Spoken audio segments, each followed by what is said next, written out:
اللہ تعالیٰ نے قرآن مجید میں ارشاد فرمایا کہ الأخلاء یومئذ بعضهم لبعض عدو إلا المتقین۔ فرمایا بڑے گہرے دوست بھی قیامت والے دن دشمن بن جائیں گے سوائے ان کے جو پرہیزگار ہوں گے۔ پرہیزگار لوگوں کی دوستیاں قیامت والے دن بھی قائم رہیں گی، باقی جو گہرے ترین دوست ہوں گے وہ قیامت والے دن دشمن بن جائیں گے۔ الا المتقین، سوائے پرہیزگاروں کے۔ دنیا میں آپ کو کوئی شخص ایسا نہیں ملے گا جس کا کوئی دوست نہ ہو، اور وہ لوگ بھی بڑی کثرت سے ملیں گے جو دوستوں کا شکوہ بہت کرتے ہیں۔ دوستیاں لگانا، دوست بنانا، تعلقات استوار کرنا یہ منع نہیں، شرط یہ ہے کہ دوستی اللہ تعالیٰ کی رضا کے لیے لگائی جائے۔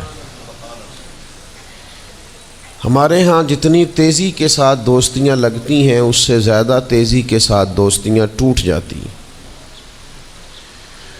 اس کی سب سے بنیادی اور اہم وجہ یہ ہوتی ہے کہ ہمارے ہاں دوستیوں کا جو معیار ہوتا ہے وہ دنیاوی لالچ ہوتا ہے۔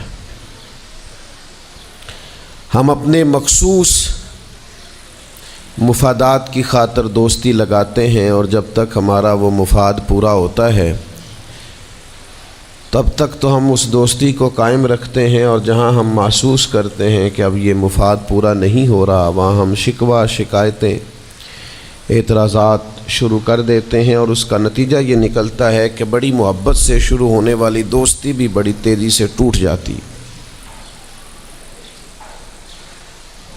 تو میرے بھائیوں یاد رکھیے گا کہ دوستی اور تعلق قائم رکھنے کے لیے سب سے اہم اور سب سے بنیادی ضرورت یہ ہے کہ دوستی محض اللہ کی رضا کے لیے لگائی جائے۔ اللہ کے پیارے حبیب صلی اللہ تعالیٰ علیہ وسلم بیان فرماتے ہیں، حضور فرماتے ہیں قیامت والے دن اللہ کی بارگاہ سے یہ اعلان ہوگا کہ کہاں ہیں وہ لوگ جو میری رضا کے لیے آپس میں محبت کیا کرتے تھے۔ رب فرمائے گا جب آج میرے عرش کے سائے کے علاوہ کوئی سایہ نہیں ہے تو میں انہیں اپنے عرش کا سایہ عطا کروں گا، کیونکہ وہ میری رضا کے لیے آپس میں دوستی کرتے، میری رضا کے لیے انہوں نے آپس میں محبت کی۔ تو دوستی کا سب سے پہلے تو یہ سٹیٹس بنائیں کہ اس کے اندر محض اللہ کی مرضی، اللہ کی رضا کے لیے ایک دوسرے سے پیار، منفعت نہ ہو اس کے اندر کوئی بھی، دنیاوی لالچ کوئی بھی نہ ہو، ہرس نہ ہو، ہوس نہ ہو، طمع نہ ہو، ذاتی مفادات نہ ہو۔ جب ان سے بالاتر ہو کر لوگ دوستیاں لگاتے ہیں تو وہ دوستیاں قائم رہتی ہیں۔ اللہ کے پیارے محبوب صلی اللہ تعالیٰ علیہ وسلم نے فرمایا قیامت والے دن کچھ لوگ ایسے ہوں گے جن پر انبیاء اور اولیاء رشک کریں گے، ان کے چہرے 14ویں رات کی طرح چمک رہے ہوں گے، انہیں نور کے ممبروں پہ بٹھایا جائے گا۔ یا رسول اللہ اتنی فضیلت ان لوگوں کو حاصل ہے، یہ کون لوگ ہیں؟ تو حضور فرماتے ہیں یہ وہ لوگ تھے جو جس سے بھی دوستی لگاتے تھے، پیار کرتے تھے، محض اللہ کی رضا کے لیے کرتے۔ تو اللہ تعالیٰ صبح قیامت انہیں اعزازات سے نوازے گا، شرف سے نوازے گا، فضیلت سے نوازے گا۔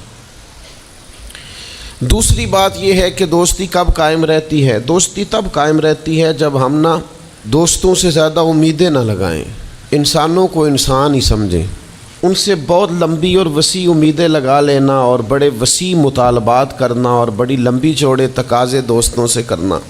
میں اکثر دوستوں کی خدمت میں یہ گزارش کیا کرتا ہوں کہ اپنے دوستوں سے کوئی مطالبہ کر کے انہیں آزمائش میں نہ ڈالو۔ تم نے اپنے ہی دوست کو لا کر پل صراط پہ کھڑا کر دیا ہے، بیچارہ اس طرف جائے کہ اس طرف جائے۔ ان سے کوئی ایسا مطالبہ کرنا جو ان کی پہنچ سے باہر ہو، ان کی حیثیت سے بڑھ کر ہو، ان کی طاقت سے زیادہ ہو تو اس کا مطلب یہ ہے کہ آپ نے اپنی دوستی کو خود آزمائش میں ڈال دیا ہے۔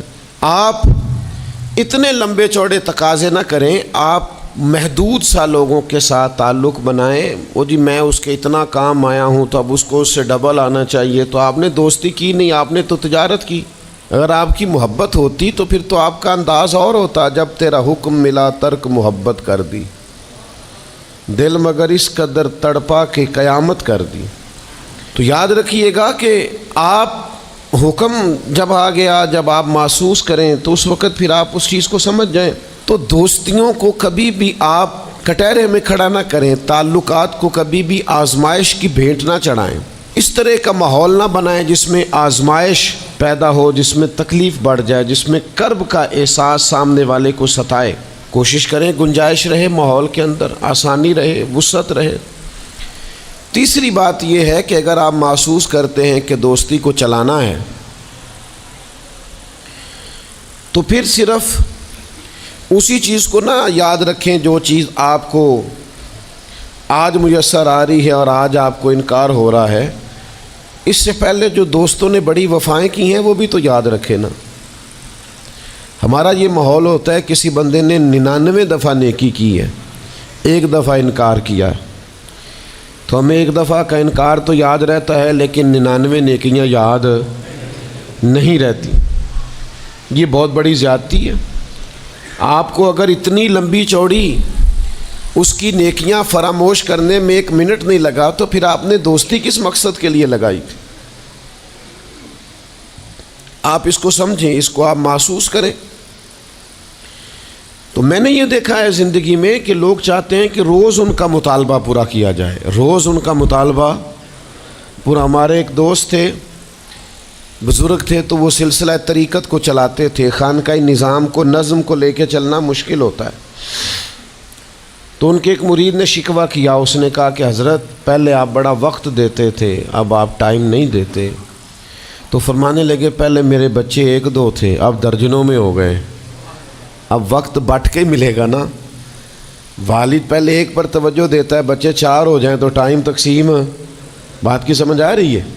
تو وقت تقسیم ہو کے ملے گا نا جب بچے بڑھ جاتے ہیں۔ اور فرمانے لگے ابھی تو میرے سمجھ لو 10-15 بچے ہیں، تو جب پوتے نواسے نواسیاں ہو گئے تو یہ اور زیادہ بٹ جائے گا، پھر اس میں اور زیادہ تقسیم کار ہو جائے گی۔ تو پھر اس طرح کر کے ماحول میں تقسیم ہو جاتی، اور یہ ہوتا ہے،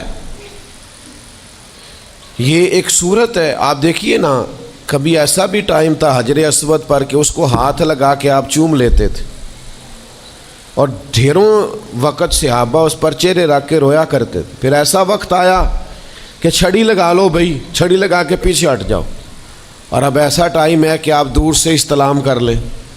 اب اگر آپ کہیں کہ مسلمان دیکھو جی حجر اسود کو تو ہاتھ لگانے کا موقع ہی نہیں مل رہا، تو بھئی نبی پاک نے تو فرمایا میں قیامت والے دن کثرت امت پر فخر کروں گا کہ میری امت زیادہ ہے۔ تو یہ تو تعداد کا بڑھنا، یہ تو کثرت کا ہونا، یہ تو باعث ناز اس کو سرکار نے کہا۔ اب آپ دائروں میں محدود کرنا چاہتے ہیں، آپ اس طرح کا ماحول بنانا چاہتے ہیں کہ کوئی شخص مقید ہو جائے، وہ اس دائرے سے باہر نہ نکلے، تو یہ تو بات درست نہیں ہے۔ تو کوشش کرنے کا مقام یہ ہے کہ آپ دوسروں کے لیے بھی گنجائش پیدا کریں، دوسروں کے لیے بھی آسانی کرنے کی کوشش کریں، پھر تعلق برقرار۔ اور پھر آپ پچھلی نیکیاں بھی تھوڑی یاد رکھیں کہ اس سے پہلے اس نے بڑی نیکی کی، بڑی محبت کی، تو پچھلی نیکیاں بھی دوستوں کی یاد رکھیں۔ صحیح بخاری سے ایک حوالہ عرض کرتا ہوں، نبی پاک صلی اللہ تعالیٰ علیہ وسلم کا نا ایک راز لیک ہو گیا۔ حضور مکہ مکرمہ پر حملہ کرنا چاہتے تھے، تو ایک خط لکھ کے دیا گیا ایک عورت کو کہ جا کے پہلے سے آگاہ کر دو مکے والوں کو کہ تم پر حملہ ہونے والا ہے۔ اس عورت نے وہ خط اپنے بالوں میں چھپایا اور وہ نکل گئی۔ اللہ تعالیٰ نے محبوب پاک کو اطلاع دی، حضور علیہ الصلاۃ والسلام نے حضرت مولا علی کو 2 صحابہ کے ساتھ بھیجا، فرمایا مقام خاک پر تمہیں ایک بی بی ملے گی، اس کے پاس سے خط ہے جو کفار کی طرف جا رہا ہے، اسے گرفتار کرو، وہ خط لے لو اور واپس آ جاؤ۔ حضرت مولا علی شیر خدا رضی اللہ تعالیٰ عنہ وہاں پہنچ گئے، اس خاتون کو گرفتار کر لیا، اس کو کہا وہ خط دے، وہ کہنے لگی میرے پاس تو نہیں ہے، کوئی خط نہیں۔ تو حضرت علی فرمانے لگے چونکہ میرے نبی نے کہا ہے تو خط تیرے پاس ہی ہے۔ ہاں ساڈے نبی دی زبان ساڈے واسطے قرآن، وہ زبان جس کو سب کن کی کنجی کہیں، اس کی نافذ حکومت پہ لاکھوں سے۔ خط تیرے پاس ہے، آپ نے تلوار نکال لی، فرمایا نکالتی ہے کہ نہیں؟ اس نے بال کھولے، خط نکال دیا۔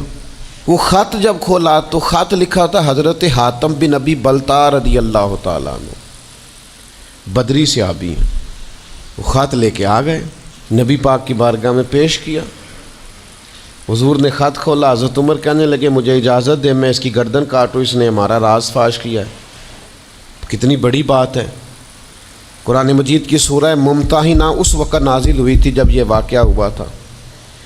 اللہ کے حبیب علیہ السلام نے فرمایا عمر ٹھہر جا، اتنی جلدی نہ کر، اس بندے کی وفات تو دیکھ، یہ بدر میں بھی تلوار لے کے ہمارے ساتھ گیا تھا، بدری صحابی ہے۔ اس کی وہ بات یاد رکھ کہ بدر کے مقام پر جب کہ بڑا مشکل تھا کافروں کے سامنے کھڑا ہونا، ان کی 1000 تعداد تھی اور مسلمان بڑی عددی طور پر اس کثرت کا شکار نہیں تھے، صرف 313 تھے۔ اس موقع پر ان کے ساتھ کھڑا ہونا کوئی آسان نہیں تھا، لیکن یہ پھر بھی ہمارے ساتھ گئے تھے۔ تو حضرت عمر رضی اللہ تعالیٰ عنہ جب چپ کر گئے تو اللہ نے قرآن نازل کیا، کہا اے ایمان والو یہودیوں اور عیسائیوں کو اپنا دوست نہ بتاؤ۔ تو حضور فرمانے لگے دیکھ لو عمر، اللہ نے اسے مومن کہہ کے پکارا ہے، اللہ نے بھی اسے۔ اب نبی کریم نے فرمایا بتاؤ یہ تم نے کیا کیا؟ تو عرض کی یا رسول اللہ صلی اللہ علیہ وسلم آپ میرا ظاہر باطن جانتے ہیں، جتنے بھی یہاں سے لوگ ہجرت کر کے مکے سے آئے ہیں نا، ان کا کوئی نہ کوئی رشتہ دار مکے میں ہے جو ان کے رشتہ داروں کا، بال بچوں کا، گھر والوں کا دھیان رکھتا ہے، میرا وہاں کوئی بھی نہیں۔ اور مجھے پتا تھا آپ نے حملے کا ارادہ کر لیا ہے تو انشاءاللہ کامیابی اللہ نے مسلمانوں کو ہی دینی ہے، وہ کر کچھ نہیں سکتے۔ میں ان پر ایک احسان کرنا چاہتا تھا تاکہ وہ میرے بچوں کا اور میرے پیچھے گھر والوں کا تھوڑا خیال رکھیں، اتنی سی میری خواہش تھی۔ میرے نبی کریم نے ان کا عذر قبول کر لیا، فرمایا ٹھیک ہے آپ جو کہہ رہے ہیں بات ایسے ہی ہے، آپ کو اسلام کو نقصان نہیں پہنچانا چاہتے، آپ یہ چاہتے تھے کہ کوئی ایک نیکی ان پہ کر دی جائے تاکہ وہ آپ کے، تو اتنی بڑی بظاہر بات تھی لیکن حضور نے قبول کر لی۔ معنی کیا ہے کہ دوستوں کی پچھلی نیکیاں بھی یاد رکھنی چاہیے، ان کی پچھلی بھی خوبیوں اور پچھلے بھی معاملات کو تھوڑا یاد رکھنا چاہیے۔ ہم کیا کرتے ہیں؟ ہم کہتے ہیں جی اب وہ یہ نہیں کر رہا، بھئی تب کر رہا تھا نا، تو تب کی یاد کر لو، تب کی یاد رکھ لو، اس وقت کی آپ خیال کر لیں۔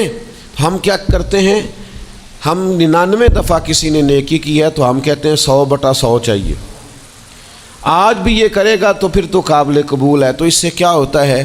اس سے تکلف پیدا ہوتا ہے، ایک آدمی روز کیسے نیکی کر سکتا ہے؟ چوتھی بات یہ ہے اگر ہم چاہتے ہیں دوستیاں نبھیں تو اسلام کا ایک حسن ہے کہ اسلام دین اعتدال ہے۔ اسلام کہتا ہے چلو ہی ذرا معتدل ہو کے، پہلے ہی ذرا تھوڑا سا احتیاط سے چلو۔ ہم جب کسی بندے کے اوپر فدا ہوتے ہیں تو پھر پورے ہی فدا ہوتے ہیں، پھر تو جناب یہ بھی تیرا ہے، یہ بھی تیرا ہے، یہ بھی تیرا ہے، اور پھر جب بعد میں لڑائی ہوتی ہے تو چائے کی پیالیوں کا بھی حساب کرتے ہیں کہ وہ جو وہاں جاتے ہوئے چائے پی تھی نا اس کے پیسے بھی میں نے دیے تھے، لہذا وہ بھی میرے بنتے ہیں واپس کر۔ کورے ورک کتاب نہیں ہوندے، پتھر دل گلاب نہیں ہوندے، اور سجنا پہلوں ہی سوچ کے لائیں پھر یاراں نال حساب نہیں ہوندے۔ آپ سوچ سمجھ کے دوستی لگائیں، تعلقات کو سوچ سمجھ کے لے کے آگے چلیں۔ نبی پاک صلی اللہ علیہ وسلم نے فرمایا وقفے سے ملا کرو محبت بڑھتی ہے، تھوڑا نا وقفے سے ملا کرو، اس سے محبت بڑھے گی۔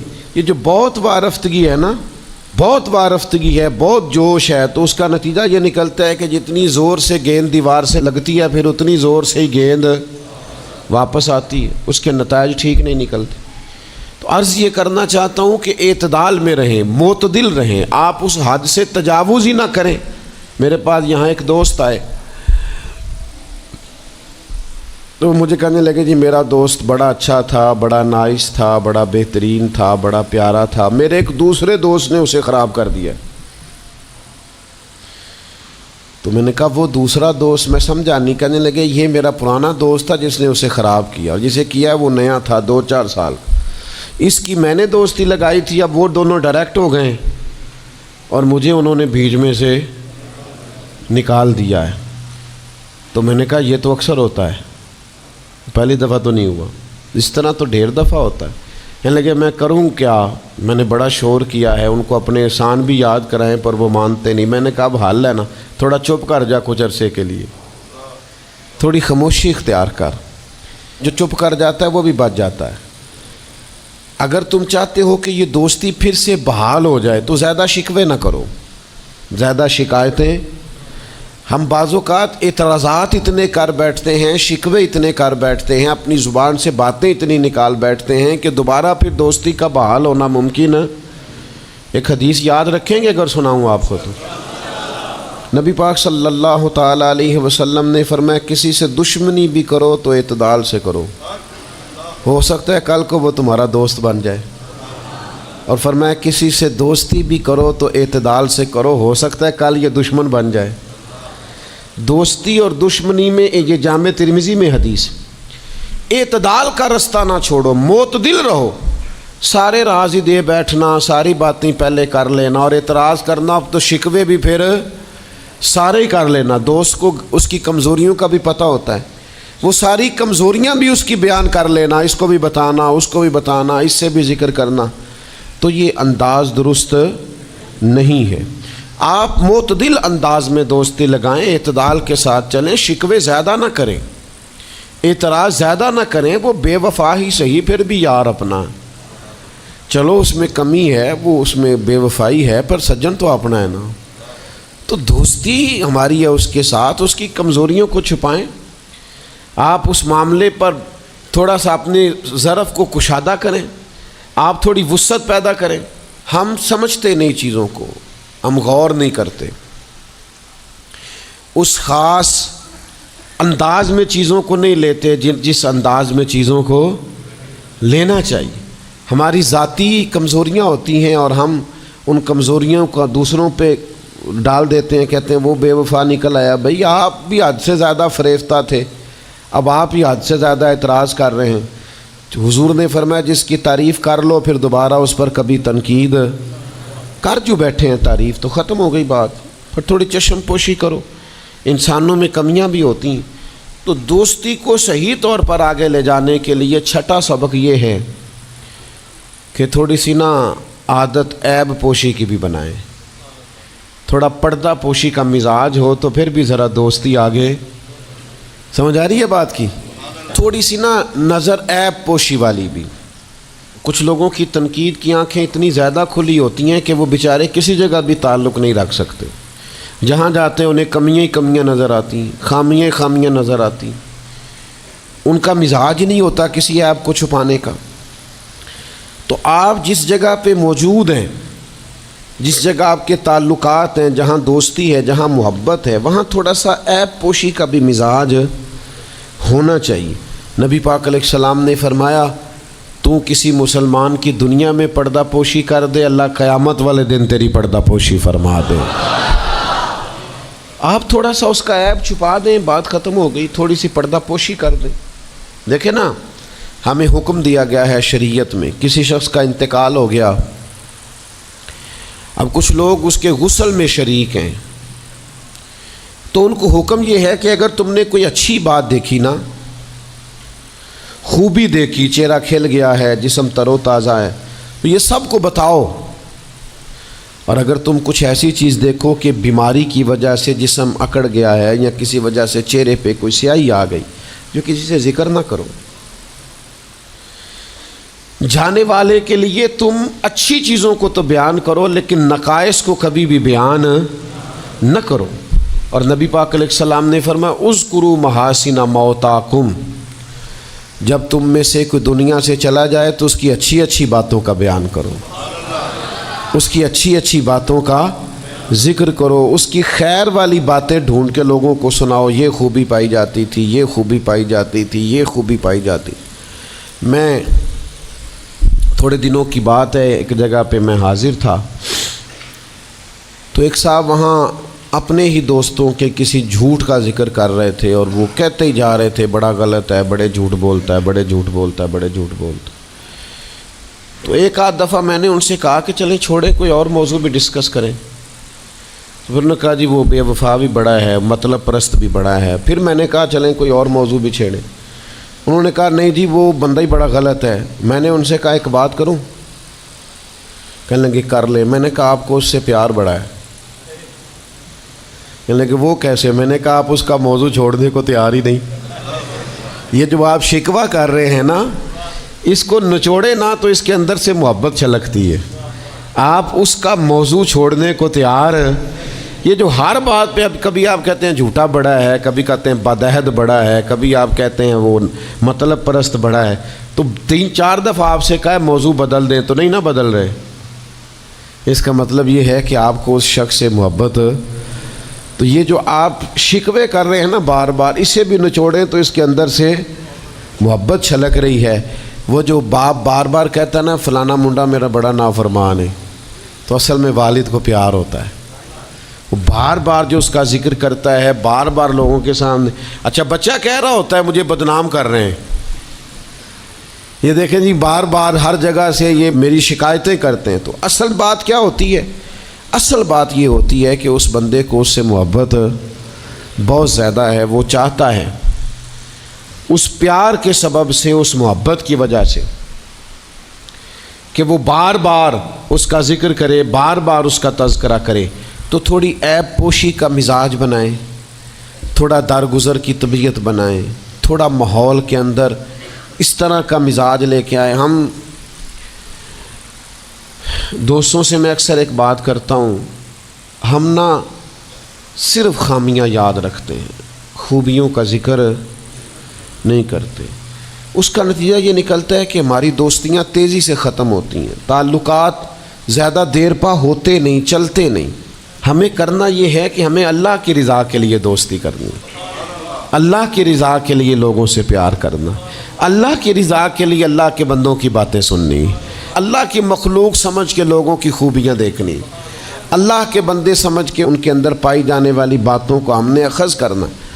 اگر ہم تعلقات میں لالچ لائیں گے، ذاتیات لائیں گے، زیادہ امیدیں لگائیں گے، اس کا نتیجہ ٹھیک، ایک بزرگ غریب تھے پھر امیر ہو گئے، تو کسی نے ان کو مبارک دی کہ بڑی بات ہے آپ کو اللہ نے بڑے پیسے دیے ہیں، تو فرمانے لگے یار پہلے جو یار تھا وہ میرا دوست تھا، اب تو ڈھیر سارے لوگ میری جیب کے دوست ہیں، اب تو جیب کا رشتہ ہو گیا ہے لوگوں کا، ڈھیر سارے لوگوں کا۔ تو دوستیوں میں اخلاص لائیں، خلوص لائیں، ساری زندگی یہ طے کریں کہ میں نے دوست کے کام آنا ہے، پر میں نے دوست کو کام کہنا نہیں، میں نے اس کی خدمت کرنی ہے لیکن کبھی اسے اپنی خدمت کے لیے مجبور، جس حد تک ہو سکے اس کی مدد کرنی ہے لیکن کبھی اسے اس تکلیف میں ڈالنا، یہ مزاج پیدا کریں۔ آپ کو اس دوستی میں روحانیت محسوس ہوگی، اس تعلق کے اندر آپ کو ٹھنڈک محسوس ہوگی، لیکن جب شائبہ ایک نقطے کا بھی ذاتی لالچ کا آ جائے گا نا، پھر اس میں ٹھنڈک نہیں رہے گی، اس میں وہ خوبی نہیں رہے گی جو کہ ہونی چاہیے۔ اللہ تعالی ہمیں سمجھنے کی توفیق دے۔